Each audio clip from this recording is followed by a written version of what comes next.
Berarti gimana kalau karena pasca operasi, jadi pertama-tama kita lakuin breathing exercise dulu. Terapisnya kasusnya masih muda ya, masih muda. Sebelumnya bisa ngapa-ngapain, naik kendaraan apa-apa bisa. Kemudian kecelakaan, femur, ya kan?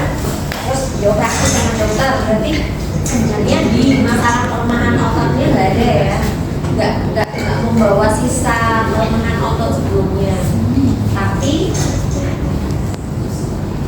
karena nyeri, berarti kan pasien restriksi gerakan seperti itu aja. Terus gimana kita kurangi bebannya, kurangi nyerinya, nambah ROM-nya, tidaknya seperti itu. Terus mobilisasi gimana program biar BAB, BAK ke toiletnya bisa, toiletingnya jalan seputar biar dia bisa pemanasan otot. Saya bisa gerakan saat dari rawat inap ya, naik turun tangga boleh, jalan boleh, ya siap. Jadi yang pertama-tama kita lakukan breathing exercise dulu dengan modifikasi gerakan. Ya. Tarik nafas. Tarik nafas. Tarik nafas lagi.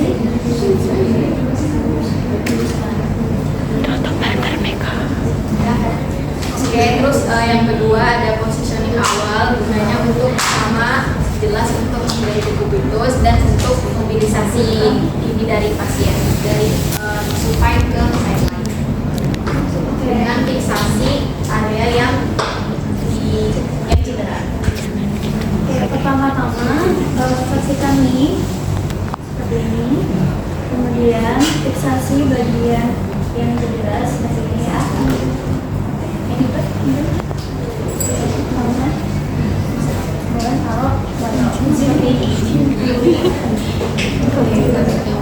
Lalu yang kedua itu dari posisi side lying ke prone lying, bisa langsung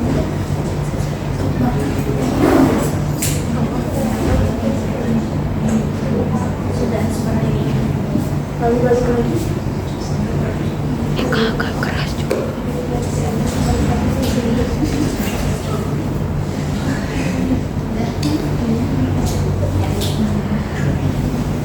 Terus yang ketiga kita akan melakukan penguatan ekstremitas atas.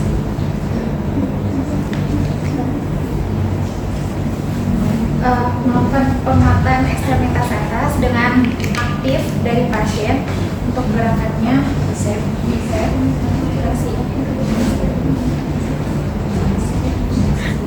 terus bisa dilakukan dengan asisten, dengan tahan, resisten dengan tahan.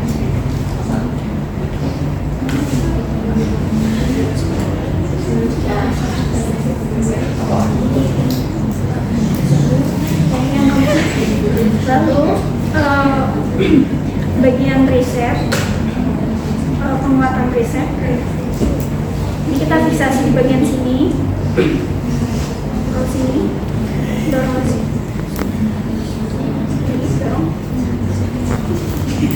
dorong, relax.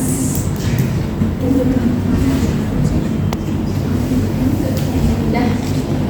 Lalu yang selanjutnya kita akan melakukan nikmatin drainase pada kaki atau jika terdapat bekam. Cuma kalau nggak ada bekam bisa tidak dilakukan. Terus ini aja ke arah ke pangkal paha ya, arahnya ke pangkal paha.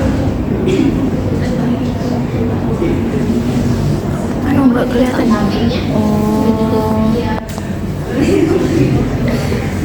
Setelah itu kita akan melakukan stretching otot hamstring, fleksi hip, lalu release.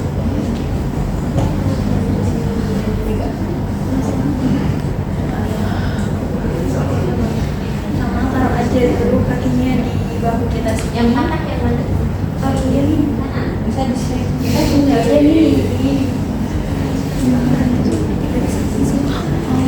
Ya saya patah nih. Ya sih. Ketutupan. Mau nata. Mau nata ini marai lali. Oh, like this guys. Kakinya itu ditaruh di pundak.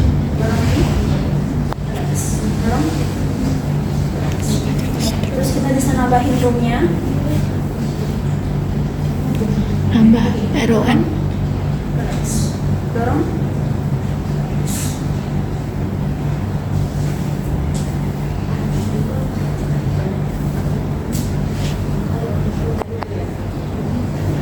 Setelah itu kita akan melakukan menarik badan pasien ke arah bawah untuk penguatan otot core. Terusnya pegangan situ.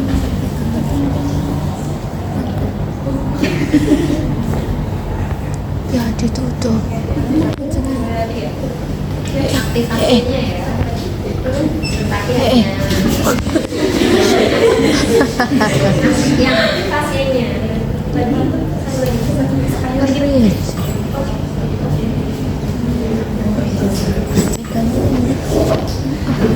Kami mau puput mana? Ini tangannya pasien digenggam, kalau engkau pasiennya dorong badan dia. Oh, nah habis itu kayak gini guys.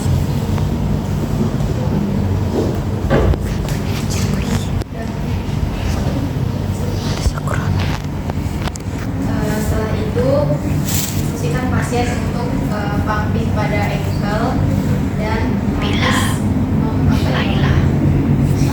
aktivasi pada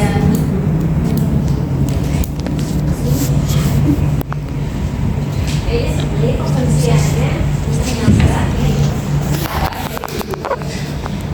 kalau langsung tiba-tiba ditambah nok langsung kan pasien nolak ya. Jadi ini sambil penguatan, pumping, terus si paha kita itu turun pelan-pelan. Otomatis kan nambah ROM-nya ya. Jadi si paha kita menjaga itu supaya lurus dulu. Nanti tambah yang kanan, tambah turun, terus hilang kanannya ganti yang kiri. Otomatis kalau yang kiri kan romnya semakin nambah ya. Nah coba yuk pahanya yang kanan mulai dari atas dulu.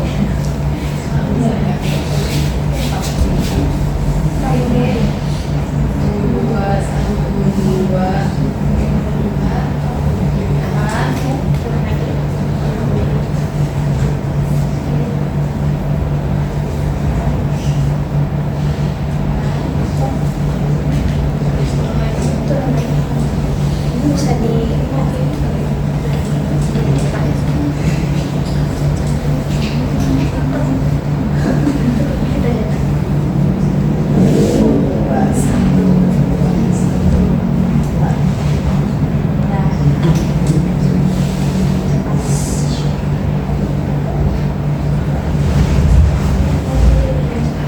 Nah terus penguatan quadricep setting exercise boleh ya. Posisi ini kan lakukan quadricep setting exercise boleh ya, dorong luruskan perutnya, dorong lurus. Ya berarti kita pegangannya di depan. Luruskan, stop, relax. Dorong lagi, stop, relax itu boleh lakukan. Kenapa harus turun? Karena fungsinya kita sambil melatih core-nya. Kalau hanya kegel exercise kadang susah. Tapi kalau dengan ini pasien bawa naik turun itu kan kerjanya semua itu ya. Ini juga otomatis sudah narik, pantatnya juga udah kerja, membawa tubuh ini yang sehat aja susah ya. Apalagi sakit gitu. Pasien rata-rata belum sakit kuat disuruh naik turun kayak gitu. Oke. Terus misal langsung udah boleh jalan. Kalau ini hari pertama berarti kan juga mau naik lagi. Terus diajarin cek posisinya kayak apa untuk akhirnya dipasangi bantal, join kayak gitu ya. Anggap ini udah hari kedua cara jalannya. Pakai kerak, kenapa pakai kerak?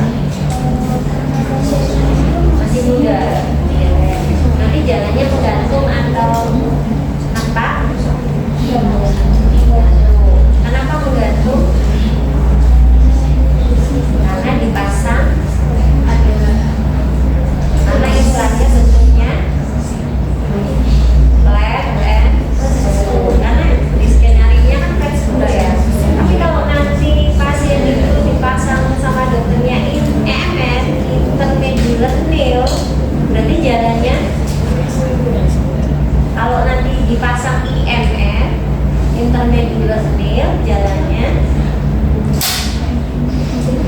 nepak, boleh nepak atau digantung.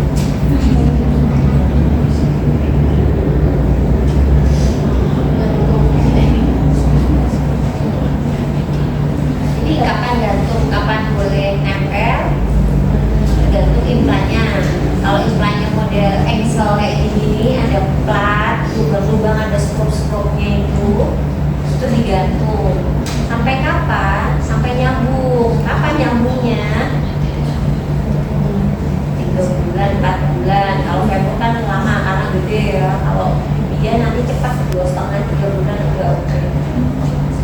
Nah, terus kalau pasang IMN yang masuk ke dalam medularnya, yang bentuknya kayak di tengah panjang itu, berarti pasien boleh nepak, WBAD apa, boleh PWB, pasien miring kayak gitu ya.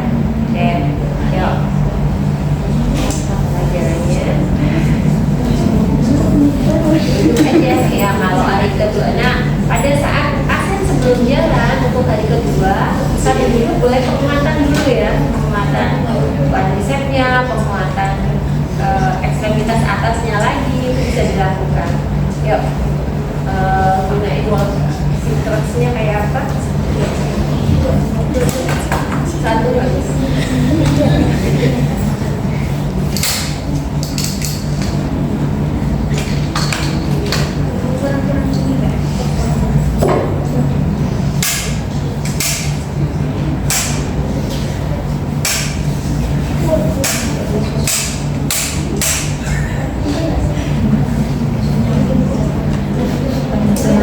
Diajarin dulu ya, nanti fisioterapi ngajarin pasien dulu cara jalannya seperti apa, baru pasiennya nyoba.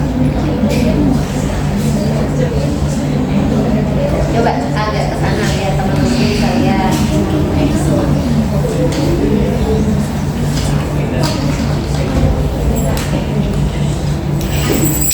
Kakinya saat ini kan gantung, bisa ini, terus Bahasa paling mudah gimana ngomongnya? Ya, tapi ngomongin ke pasiennya paling gampang. Ingat pasien gimana? Ingatkan kaki gantung dulu ya. Pasti kakinya gantung. Terus padahal kalau hari pertama fleksi itu buat fleksi itu susah ya, soalnya itu gantung fleksi susah kayaknya. Tidak ke depan. Kalau ada ke situ susah. Nah, berarti terus maju, jalan kaki kanan, kaki kiri, Terusnya maju, kakinya mau balik terus. Maju. Yang mana yang mana? aku lupa Mbak, habis tak. Ya. Ya, terus Terusnya maju. maju, kakinya lompati Kiri terus. lompati terus. Lebih terus. Lompat. Terusnya majunya dikit aja. Lompati terus. Nggak banyak-banyak. Terusnya majunya dikit, kaki sehat lompati terus. Maju sedikit. Nah, ada yang mau ngoreksi pada saat jalan? Pada saat jalan tadi aktif nggak ototnya? Otot perutnya aktif tidak? Iya. Empuk banget. Nah itu penting. Jadi pada saat melompat, jadi kan ya.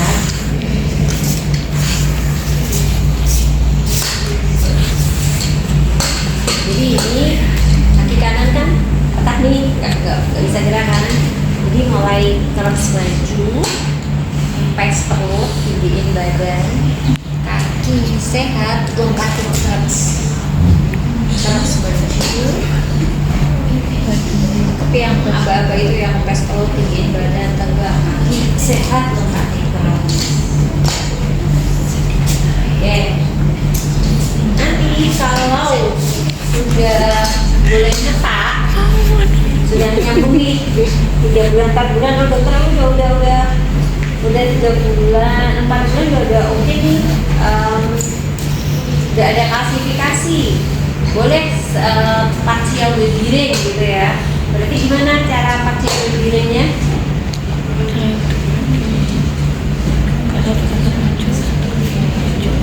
Kalau parsial gimana?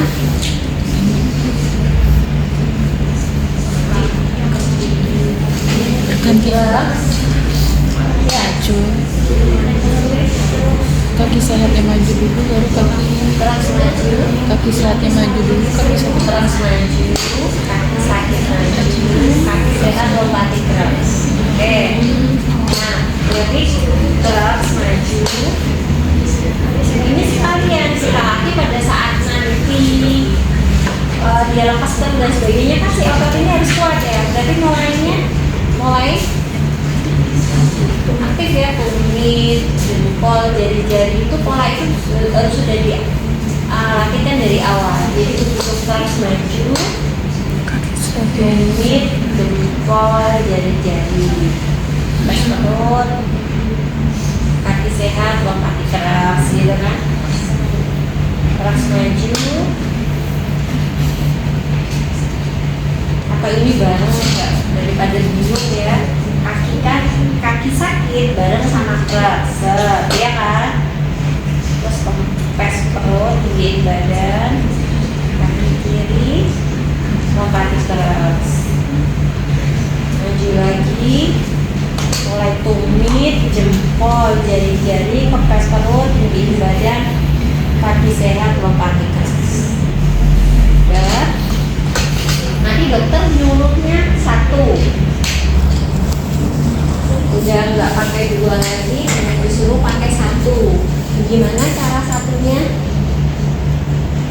Di kaki di sisi kanan atau di kiri?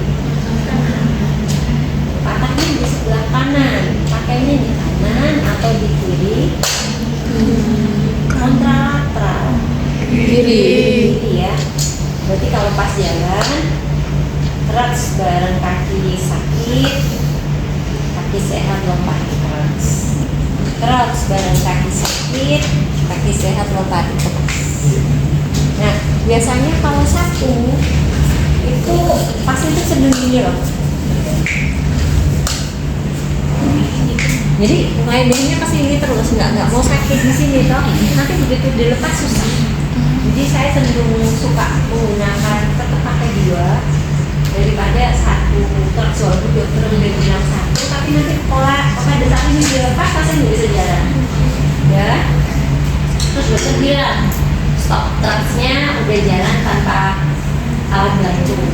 Nah itu dia biasanya dari jalan karena udah percaya diri ya, maksudnya udah ada yang membantu dan sebagainya, itu bisa cepat dia pas datang gini. Nah sekarang coba lakukan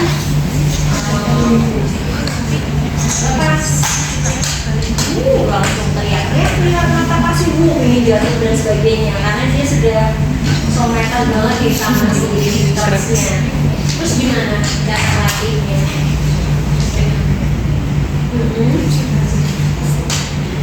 Mulai dulu cek suruh jalan yang dia biasanya, setelah itu double touch itu penting. Jadi mulai latihkan kalau pasien tidak terbiasa yang latihkan itu tadi ya tumit, jempol, jari-jari itu penting di awal. Nah kemudian double touch itu apa? Suruh fokus titiknya pasien di kamu konsentrasi ke sini dulu, udah berat ya, pasti titik dulu sini dulu. Udah yuk jalan yuk, mulai kaki nanti yang kaki kiri maju, kempes perut, tinggiin badan, kanan maju. Nah seperti ini dan kita kasih kepercayaan seakan-akan kita pegang dulu dari belakang ke pasien. Kita pegang, pasiennya suruh konsentrasi di sini dulu. Nah sebenarnya dengan seperti ini ngapain itu? Dia itu melatih core-nya dengan tegain postur. Kalau core-nya aktif, kakinya juga akan intrinsik muscle yang ada di tungkainya dia aktif sehingga dia nggak pingin jatuh, nggak pingin goyang gitu. Ulang-ulang dulu. Kalau ini dia sudah bisa lurus dengan berulang-ulang dia bisa bagus lurus, ganti gunakan objek yang lebih pulpen atau penggaris terserah gitu ya. Dan dilakukan begini juga. Nah, kalau dia sudah bisa mulai lepas. nanti mulai lepas dia baru bisa mulai jalan. Dan itu butuhnya ulang-ulang. Dalam satu sesi terakhir pasien bisa datang pakai keras, pulang tanpa apa sudah bisa jalan. Tapi memang butuh cukup lama ini tadi ya, penguatan core stability. Ada pertanyaan? Nah, pada saat di kaki itu menggantung, berarti intrinsik muscle-nya nggak jalan kan? Intrinsik muscle-nya nggak jalan. Kalau intrinsiknya nggak jalan, pasien nggak jalan, berarti intrinsik muscle di telapak kakinya nggak kerja. Nanti pada saat nepak pasti flat foot. Flat foot keluhannya biasanya apa? Seperti fascia plantaris. Pertama nepak sakit, ya kan? Seperti itu. Berarti yang harus dilakuin ngapain? Ya, yang latihan kaki ya, yang ada kencang bulat, sebenarnya. Nah, kemudian karena dalam waktu 3 bulan yang kerja adalah kiri terus, nanti pada saat sudah berjalan biasa yang terjadi adalah kan sebelumnya kanan kiri 100%, berarti 50%. Pada saat tergantung, berarti yang kerja hanya kiri 100% ya. Ada saat boleh tepak, berarti 75% atau begitu ya. Ada saat nanti sudah boleh tepak semuanya 50% yang terjadi apa? Komplainnya pasien itu malah di sisi yang sehat, yang biasanya kerja 100, apalagi sudah terbiasa dengan kerja 100, tiba-tiba turun. Yang kanan nggak ada masalah, yang kiri masalah karena kenceng semua, sehingga pada saat proses mengerjakan pasien, mungkin pas kita home visit gitu ya, untuk kakinya yang kanan, jangan konsentrasinya cuma di sinar yang kanan, dipikirin yang kanan, karena yang resiko masalah adalah sebelah kiri. Selama 3 bulan dia begini, enggak, harusnya 50%, harusnya enggak 100%.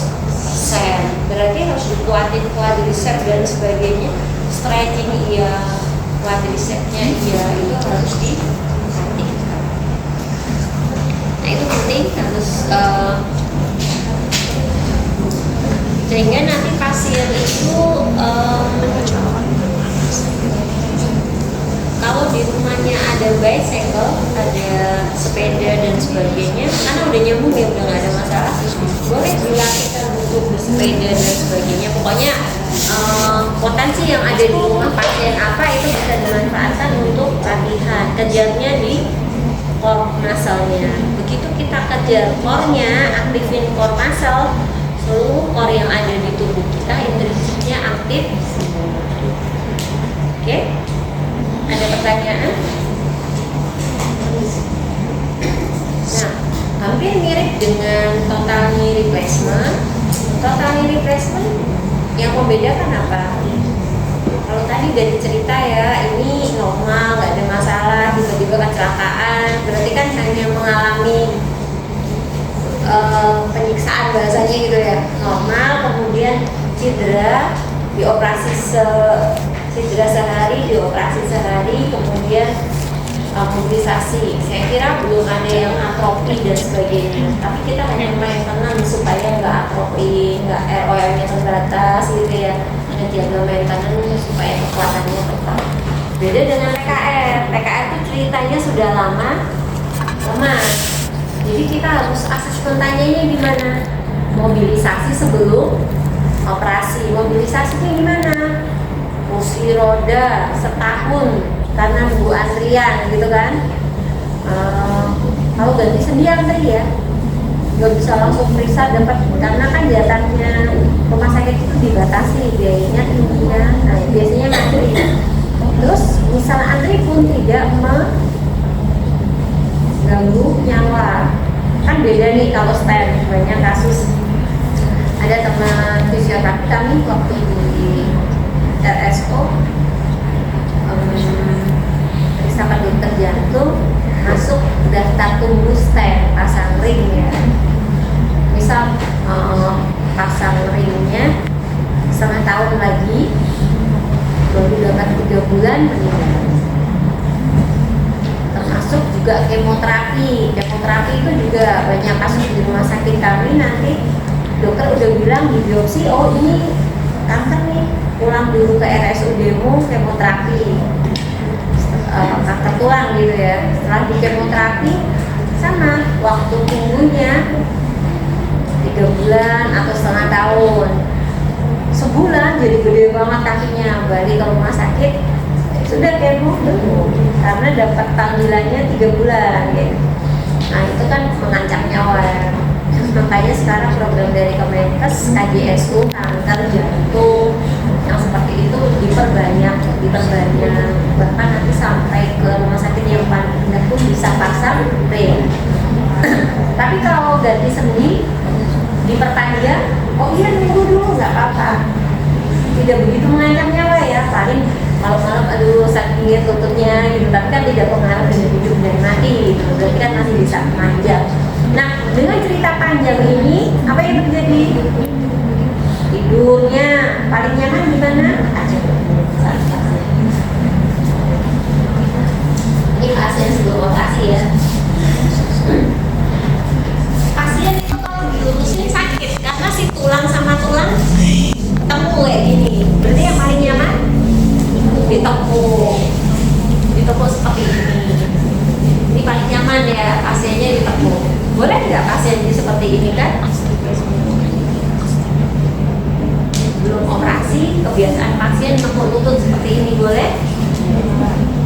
Kenapa? Posisi paha kalau ditekuk seperti ini elongasi. Kalau elongasi memanjang, efeknya adalah kuat atau lemah. Nah, jadi kalau kita mengedukasikan pasien kalau nggak sakit ya sudah nanti diginiin aja, kalau tidur juga digini, sehingga banyak kasus mbah-mbah meninggal masuk di tapi susah ditutupnya karena semakin itu lenjer bentuknya seperti ini. Pernah lihat ya?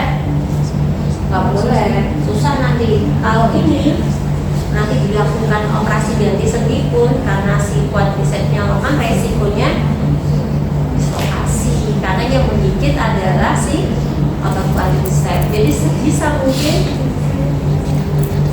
diluruskan, nggak boleh diganjel. Nah kemudian untuk lurus berarti kan butuh stretching dan sebagainya ya, ototnya lemah, mengecil dan sebagainya. Kemudian kalau kita tanya setahun kursi roda, apakah setelah operasi kita bisa menjadikan pasien itu jalan? Pas waktu masih dirawat inap, pasien pulang, sebelum pulang bisa kita jalankan? Kamu tunggu cek dulu setahun di kursi roda loh, kekuatan ototnya gimana, apakah dia bisa berdiri?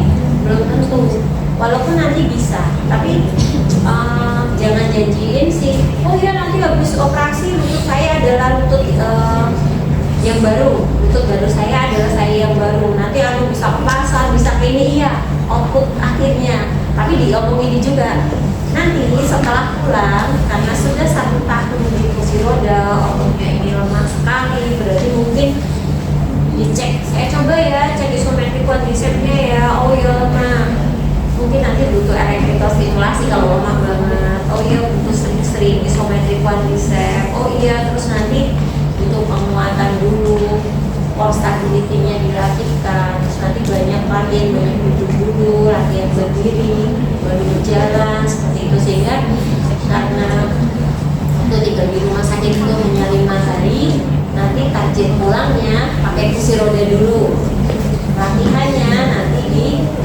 selanjutnya nanti pada saat kontrol fisioterapi yang bisa di rumah gitu ya. Jadi edukasi yang seperti ini perlu diedukasikan. Misal ganti sendinya sebelah kanan, pasien itu stroke sebelah kiri, Kalau OA kan mesti ceritanya macam-macam gitu karena udah sepuh ya, udah tua.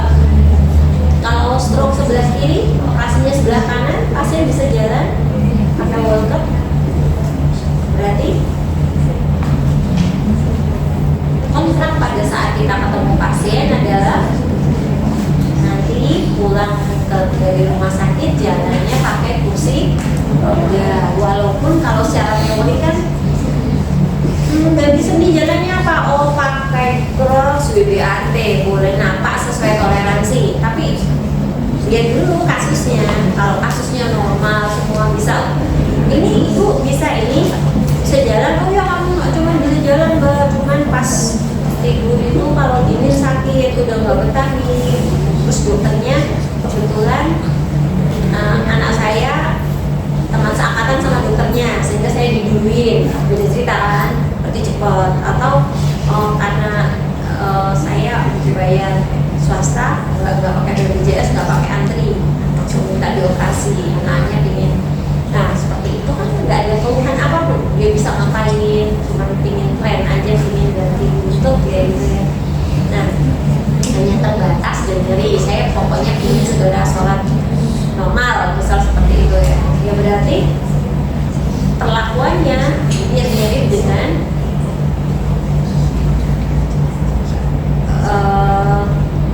standar si TKR ya. Berarti nggak ada masalah, boleh segera napak sesuai toleransi, kerja ROM dan sebagainya, hampir mirip artinya seperti fraktur femur tadi. Cuman bedanya ini lebih aman karena hanya diganti sendiri.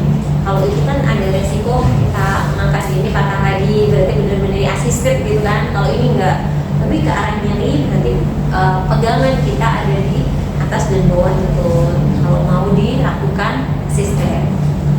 Nah, kejar quadricepsnya karena terminal ekstensi itu biasanya nggak dapat. Jadi kalau TKR itu sukanya gini nih. Nah, seperti ini. Berarti kan harus dikejar rilis hamstringnya. Berarti kalau posisi seperti ini kan hamstringnya beda ya. Ini juga kan. Nah, ini harus di stretching, kemudian penguatan. Harus banyak dikejar di sana.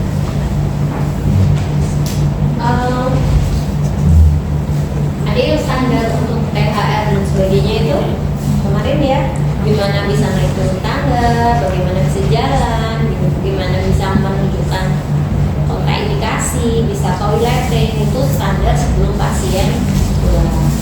Itu bisa diperhatikan kepada pasien dan keluarganya. Oke, ada pertanyaan? Jalan nanti hampir sama gitu, mulai kasus dan sebagainya itu hampir sama dengan saya latihkan tadi ya. Bahkan saya punya kasus pasien yang kebetulan bapak-bapak TNI yang memang core-nya bagus. Jadi kunci itu sebenarnya di core stability exercise-nya. Jadi dokter Jakarta itu sudah mulai, oh kamu lakuin track dong, kamu lakuin ini, jadi kan sudah paham terhadap core. Jangan sampai kita sudah mengatakan exercise adalah kita, tapi kita malah nggak pernah melatihkan core stability exercise. Jadi harus dilatihkan dari core-nya dulu, tak plank, tak apalah, pokoknya yang jenis-jenis core stability exercise. Nah, kalau ini pasiennya udah kuat, bagus, itu bisa 2 minggu lepas kalau itu cara aturan 1,5 bulan gitu ya. Tapi kami sering mendapat kalau pasiennya core-nya bagus, itu 2 minggu, 3 minggu sudah bisa jalan tanpa bantu. Kalau total replacement maupun total replacement, karena apa? Jalannya BBAT ya, boleh jalan sesuai toleransi. Jadi kalau pasien itu operasi di Singapura, obat biusnya masih banyak, disuntik di situ sehingga nggak kerasa sakit, dokter langsung bilang ayo duduk jalan masuk kamar mandi, seperti itu kan nggak kerasa sakit, dia harus dipaksa harus bisa jalan. Kenapa di Indonesia nggak dilakukan segitunya? Karena obatnya belum aware terhadap penguatan otot. Oke?